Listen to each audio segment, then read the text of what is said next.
Hello students, welcome to the channel once again. तो आज हम पढ़ने वाले हैं detail study about resistance, inductance and capacitance. ठीक है। तो अगर आपको याद होगा, प्रीवियस लेक्चर में हमने क्या क्या पढ़ लिया था। हमने पढ़ लिया था types of electrical network. Mainly linear, non linear होता है, एक्टिव होता है, पैसिव होता है, लम्प्ड होता है, डिस्ट्रीब्यूटेड होता है। तो आज हम पढ़ेंगे कि बेसिकली डिटेल स्टडी पढ़ेंगे कि अगर हमारे पास कोई भी नेटवर्क है और वो आपका जो है मेनली किस किस टाइप के लोड से बना हुआ है। रेजिस्टेंस, रेजिस्टिव लोड से बना हुआ है यानी रेजिस्टेंस है उसमें, या इंडक्टिव लोड से बना हुआ है यानी इंडक्टेंस है, या कैपेसिटिव लोड से बना हुआ है यानी कैपेसिटेंस है। तो हम देखते हैं बस सबसे पहले कि रेजिस्टेंस क्या चीज़ है। आखिर देखिए, रेजिस्टेंस क्या होता है। आर से हम डिनोट करते हैं। ठीक है। आर का मतलब क्या है, एक तरीके से अगर हम इस इलेक्ट्रिकल नेटवर्क में अगर मैं देखूं तो मैंने इस रेजिस्टेंस को V से कनेक्ट किया हुआ है, और जब मैं इसे V से कनेक्ट करूँगा तो यहाँ पे I करंट फ्लो करेगा। ठीक। तो मैं कह सकता हूँ कि जितना करंट इस रेजिस्टेंस के टर्मिनल A से एंटर करेगा उतना ही करंट टर्मिनल B से बाहर आ जाएगा। इसका मतलब मैं ये कह सकता हूँ कि जो रेजिस्टेंस है it is a memoryless element. ये मेमोरीलेस एलिमेंट है। मेमोरीलेस का मतलब क्या हुआ, जितना करंट एंटर कर रहा है उतना ही बाहर आ रहा है। मीन्स एनर्जी को स्टोर नहीं कर रहा है, एनर्जी को स्टोर नहीं कर रहा है। दूसरी चीज, it is energy dissipative element. Energy dissipate कर रहा है। डिसिपेटिव एलिमेंट का मतलब क्या हुआ, डिसिपेटिव एलिमेंट का मतलब है कि जब इससे करंट पास हो रहा है, इस रेजिस्टेंस आई, जब ये करंट आई रेजिस्टेंस से पास हो रहा है तो यहाँ पर क्या हो रहा है, I² R लॉस जनरेट हो रहा है, जिसकी वजह से हीट प्रोड्यूस हो रही है। तो हम कह सकते हैं कि जो हीटिंग इफेक्ट हमारा बन रहा है, या जो हीट प्रोड्यूस्ड हो रही है, जो हीटिंग इफेक्ट प्रोड्यूस्ड हो रहा है, हीटिंग इफेक्ट जो प्रोड्यूस हो रहा है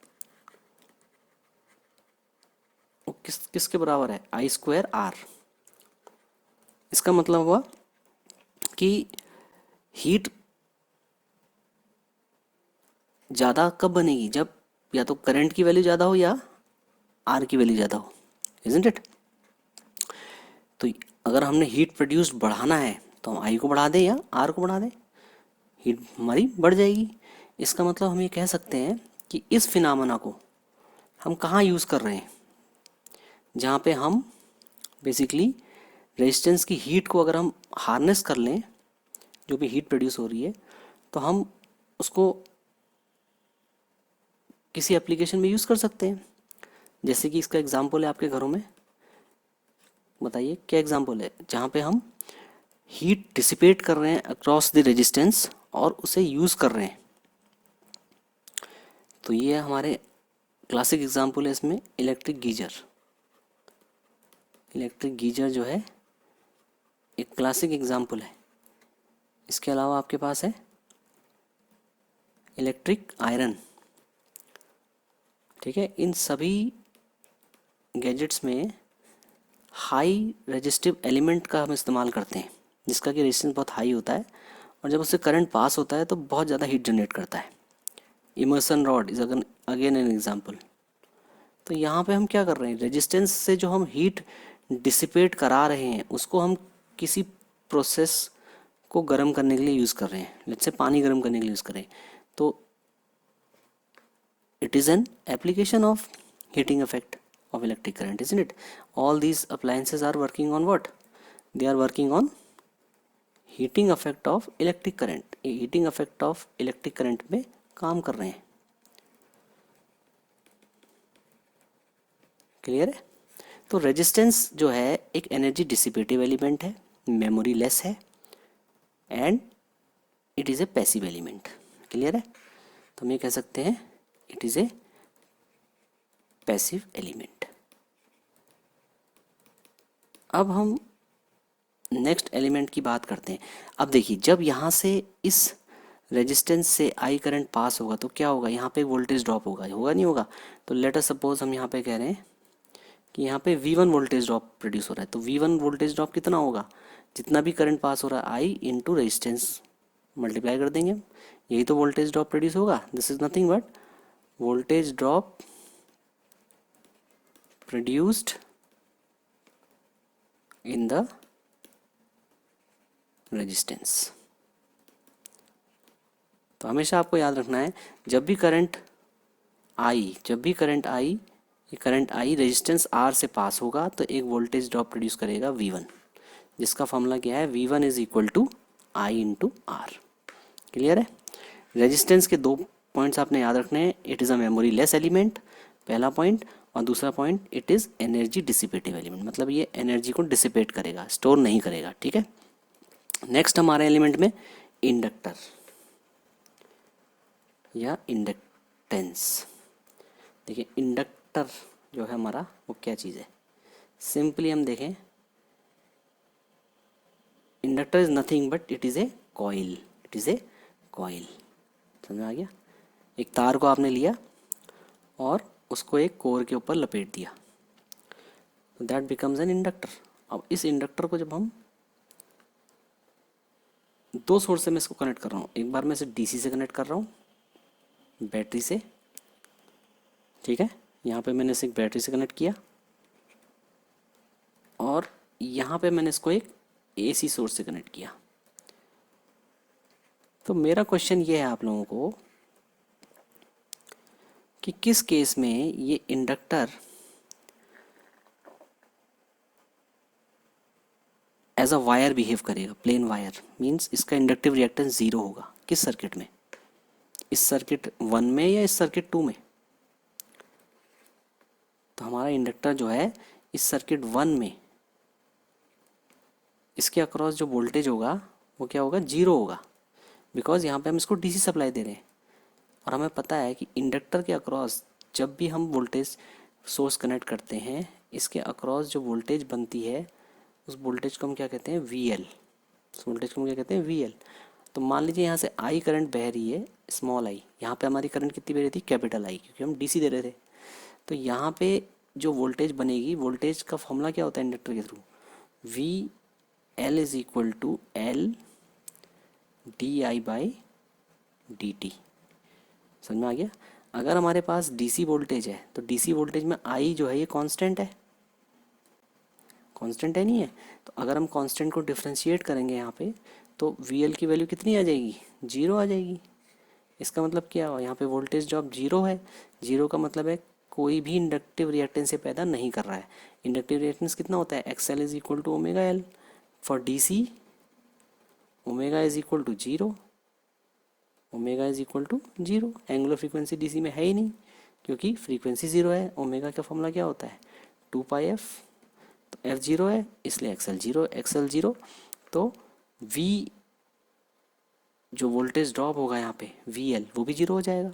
इनफैक्ट हमें कह सकते हैं कि inductor will act as a wire, not as a coil. अब अगर हम AC का केस देखते हैं, सर्किट नंबर 2 की अगर हम बात कर रहे हैं यहाँ पे, तो यहाँ पे जो वोल्टेज आएगी VL, इसकी कुछ वैल्यू होगी, वो कितनी होगी, L DI/dt। अब ये जो वोल्टेज है, ये वोल्टेज जो होगी ये टाइम डिपेंडेंट होगी, क्योंकि ये AC है, टाइम डिपेंडेंट होगी, सिंपल टाइम डिपेंडेंट होगी। समझ में आ गया। VL is equal to L DI/dt। तो यहाँ से अगर हम देखें तो हमारे पास देखिए जो पावर डिसिपेट हो रही है इंडक्टर के अक्रॉस, पावर कितनी हो रही है जब करंट आई फ्लो कर रहा है, पावर होगी V इंटू आई, यानी V इंटू IT, ये कह सकते हैं हम। तो पावर कितना हो जाएगा, V की जगह हम रख देंगे L DIT/dt इंटू IT। ठीक है। तो हमारे पास पावर डिसिपेट कितनी आ गई, पावर डिसिपेटेड आ गई P is equal to L D I T by D T, that is V into I T. ठीक है। अब अगर हम इसको इधर ले लेते हैं तो पी डी टी हो जाएगा L I T into D T. अगर हम इंटीग्रेट करते हैं दोनों साइड्स को, इंटीग्रेटिंग बोथ साइड्स, दोनों साइड हमने इंटीग्रेट किया तो हमें क्या मिलेगा, we get P D T क्या चीज़ है, nothing but P into time. ये तो मिलेगा हमें यहाँ पे भाई, P into integration of D T L integration of I T D T, I T D I T, sorry I T D I T. तो ये आपका क्या होगा, आई T D I T, is it, ये होगा आई T into D I T. तो ये होगा आपका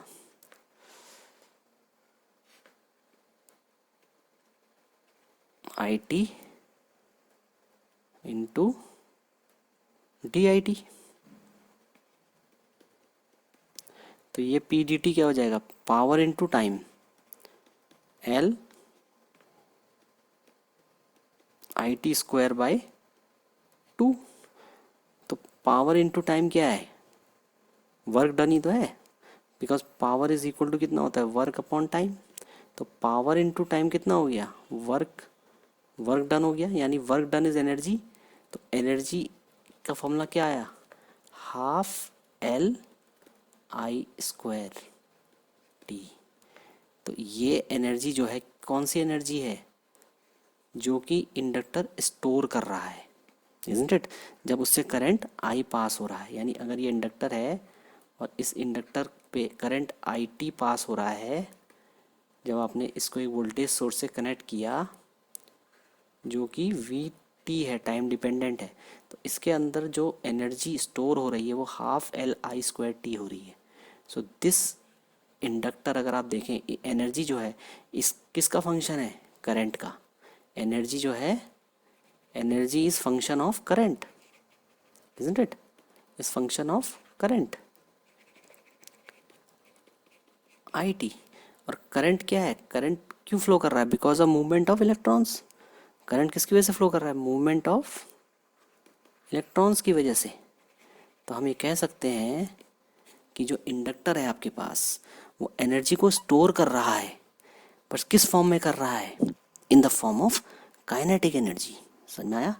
तो यहाँ से कंक्लूडिंग लाइन आती है हमारे पास, हम कहते हैं एन इंडक्टर, ये बहुत इंपॉर्टेंट लाइन है, पंच लाइन है ये, काफ़ी इससे क्वेश्चन उठते हैं केटीयू में। An inductor stores energy in the form of kinetic energy. समझ में आ गया, in the form of kinetic energy, जिसका कि फॉर्मूला क्या है, energy stored is equal to half L I square. ये है फॉर्मूला, समझ में आ गया, क्लियर है। तो ये चीज़ आपको याद रखनी इंडक्टर के केस में कि एनर्जी, इंडक्टर जो है, इंडक्टर क्या है, आपको ये पॉइंट याद रखना है, this is the core point. Inductor is an energy storing element, inductor is an energy storing element, ये एनर्जी को स्टोर कर रहा है। ठीक है, रेजिस्टेंस नहीं है, रेजिस्टेंस क्या कर रहा है, डिसिपेट कर रहा है, क्लियर है। तो ये चीज़ आपको याद रखनी पड़ेगी। और इंडक्टिव लोड का एग्जांपल मैंने आपको बताया था, आपके घरों में जितने भी आपकी मोटर्स हैं, सिंगल फेज मोटर्स हो चाहे 3 फेज मोटर्स हो, ये सब इंडक्टिव लोड का एग्जांपल है। तो जब आप इनके अंदर इनको चलाते हैं तो एनर्जी स्टोर होती है वाइंडिंग में। समझ में आ गया, क्लियर है। तो ये चीज़ आपने याद रखनी है। अब हम नेक्स्ट एलिमेंट पे आते हैं जिसको हम कहते हैं कैपेसिटर। अब देखिए कैपेसिटर में क्या होता है, कैपेसिटर देखें अगर हम तो सिंपल है, दिस इज अ कैपेसिटर, ठीक है। इसको हम एसी से कनेक्ट कर रहे हैं। तो एसी के केस में क्या हुआ, capacitor is going to act as an open circuit और शॉर्ट सर्किट। एसी के लिए कैपेसिटर ओपन सर्किट एक्ट करेगा या शॉर्ट सर्किट, मैं अक्सर पूछता हूँ स्टूडेंट से, ओपन सर्किट एक्ट करेगा या शॉर्ट सर्किट। देखिए एसी को कैपेसिटर पास करेगा। क्यों पास करेगा, क्योंकि जो कैपेसिटर है, अगर आप इसमें वी वोल्टेज दे रहे हैं तो ये चार्ज होगा। अब ये एसी को पास करेगा, क्यों पास करेगा, क्योंकि इसका जो एक्सी है उसका फॉर्मूला है 1/ओमेगा c, और ये आप ऑलरेडी पढ़ चुके हो क्लास 12 में। तो अगर आप इसमें डीसी देंगे, it will block the DC. Why it will block DC, because for DC omega is equal to 0, therefore XC is infinite. तो कैपेसिटर ओपन सर्किट ऐड करेगा, किसके लिए, फॉर डीसी। बट अगर आप इस पे एसी देंगे, it will act as a short circuit, means it will pass the AC, it will pass AC and block DC, and block DC. ठीक है ना, it will pass the AC and it will block DC. तो इसका application हम कहाँ use कर रहे हैं, इसको कैपेसिटर को, ये एसी को पास कर दे रहा है और डीसी को ब्लॉक कर रहा है। तो हम कहाँ यूज़ कर रहे हैं इसको, हम वहाँ यूज़ कर रहे हैं जहाँ पे हम डीसी से एसी बना रहे हैं, डीसी को एसी में चेंज कर रहे हैं। यानी जितने भी हमारे इन्वर्टर सर्किट्स होते हैं, इन्वर्टर सर्किट्स, आपके घरों में इन्वर्टर लगा हुआ है, लगा है नहीं लगा है। तो इन्वर्टर में क्या होता है, आपके पास एक रेक्टिफायर होता है, दो सर्किट होते हैं ना उसके अंदर, इन्वर्टर के कार्ड के अंदर। एक होता है जो आपका एसी को डीसी में बदलता है, बैटरी को चार्ज करता है, और एक होता है इन्वर्टर के अंदर डीसी, जब आपकी पावर चली जाती है तो बैटरी से सप्लाई लेता है और एसी में उसे चेंज करता है। तो ये इन्वर्टर के अंदर, इन्वर्टर एक बेसिकली क्या है, डीसी को एसी में बदल रहा है। तो डीसी को एसी में बदलने का मतलब क्या है कि आप जितनी प्योर एसी लेंगे उतना बढ़िया है इन्वर्टर आपका। प्योर एसी का मतलब क्या है कि ऐसा एसी जिसमें कि डीसी कंपोनेंट्स मौजूद नहीं है। यानी प्योर एसी का मतलब है एसी विदाउट डीसी कंपोनेंट्स। समझ में आ गया। तो हम अक्सर बाज़ार में जब जाते हैं मार्केट में, तो हम कोशिश ये करते हैं कि हमें प्योर साइन वेव इन्वर्टर मिले, क्योंकि हमारे पास जितना भी लोड है वो एसी का है, एसी पे चलने वाला लोड है। अब इन्वर्टर, अब देखिए डीसी के लिए कैपेसिटर क्या कर रहा है, डीसी को ये ब्लॉक कर रहा है, एसी को ये पास कर रहा है। ठीक है, अब ये समझते हैं कि ये कैपेसिटर कैसा एलिमेंट है और ये एनर्जी को किस फॉर्म में स्टोर कर रहा है, क्योंकि हमें पता है कि ये भी एनर्जी को स्टोर कर रहा है। तो देखिए कैपेसिटर जो भी स्टोर करता है, मान लीजिए ये कैपेसिटर है आपके पास और इसका कैपेसिटेंस सी है, तो ये जब हम इसे वी वोल्टेज से कनेक्ट करेंगे तो ये चार्ज को स्टोर करेगा क्यू को, जिसका फॉर्मूला होगा क्यू इज इक्वल टू, क्या होगा, Q is equal to C into V. अब अगर हम दोनों तरफ डिफ्रेंशिएट कर दें तो हमें क्या मिलेगा, D Q by D T is equal to C D V by D T. यानी हम ये कह सकते हैं कि जो करंट आई फ्लो कर रहा है उसकी वैल्यू कितनी है, C D V by D T है। ठीक है, तो यहाँ से हम वोल्टेज निकाल सकते हैं, वोल्टेज कितनी है कैपेसिटर के अक्रॉस। अगर हम इंटीग्रेट करें तो हम कह सकते हैं यहाँ से, इस फॉर्मूले से, आई डी टी, आई, तो हमने क्या कहा था, I is equal to C D V by D T कहा था। यानी I D T is equal to C D V. यानी मैं कह सकता हूँ कि 1/c, कह सकता हूँ 1/c integral of I D T is equal to D V. तो दोनों साइड अगर मैंने इंटीग्रेट किया तो मुझे क्या मिला, 1/c integral I D T is equal to V T minus V C zero. तो वी सी जीरो क्या है, इनिशियल वोल्टेज है कैपेसिटर के अक्रॉस। तो वी सी जीरो को अगर मैं अज्यूम कर लेता हूँ इक्वल टू जीरो है, तो हमारे पास ये कितना आ जाएगा, 1/c I D T is equal to V T. ये वोल्टेज आ जाएगी कैपेसिटर के क्रॉस। समझ में आ गया, क्लियर है। अब अगर मैं कहूँ पावर कितनी बन रही है, अगर मान लीजिए हमारे पास ये कैपेसिटर है, ये हमारे पास कैपेसिटर है और इसको मैंने वोल्टेज सोर्स से कनेक्ट किया हुआ है, एसी सोर्स से, और ये कैपेसिटेंस सी में है और यहाँ से आई करंट बह रहा है। तो मुझे पता है कि जो आई करंट है उसका एक्सप्रेशन मैंने क्या दिया, I is equal to C D V T by D T. तो पावर कितनी डिफ्रेंशिएट हुई, वी इंटू आई। वी क्या है, इसके अक्रॉस वोल्टेज कैपेसिटर के अक्रॉस, तो वी इंटू आई, आई कितना हो गया, C D V by D T. ठीक है, अब देखिए फिर से वही होगा, पी डी टी मैं लिखूँगा तो हो जाएगा सी वी डी वी। अब इंटीग्रेटिंग करेंगे अगर हम both side, integrating both sides करें तो हमें क्या मिलेगा, इंटीग्रेट किया हमने पी डी टी को और सी वी डी वी को, तो हमें क्या मिलेगा इधर, सिंपल हमें क्या मिल जाएगा, देखिए हमें मिल जाएगा power into time is what, work, and work is equal to energy. तो एनर्जी कितना हो जाएगा हमारे पास, C, and V D V is V square by two. तो देखिए एनर्जी किस फॉर्म में स्टोर हो रही है यहाँ पे, हाफ सी वी स्क्वायर। तो एनर्जी किसका फंक्शन है, वी स्क्वायर का, और वी क्या है, V is nothing but potential difference, V is potential difference. तो हम ये कह सकते हैं कि कैपेसिटर जो भी एनर्जी स्टोर कर रहा है वो इन the form of potential energy कर रहा है। तो यहाँ से हमारे पास एक बहुत इंपॉर्टेंट कंक्लूजन आया कि इंडक्टर और कैपेसिटर दोनों ही एनर्जी स्टोर करते हैं, बट इंडक्टर करता है इन the form of kinetic energy और कैपेसिटर करता है इन the form of potential energy. तो मेरे पास जो कंक्लूडिंग लाइन आती है यहाँ से वो क्या आती है, जो कंक्लूडिंग लाइन आती है वो क्या आती है, हम ये कहते हैं इसमें जो कंक्लूडिंग लाइन है वो हमारे पास आती है कि जो कैपेसिटर है, both inductor and capacitor are energy storing elements, energy storing elements.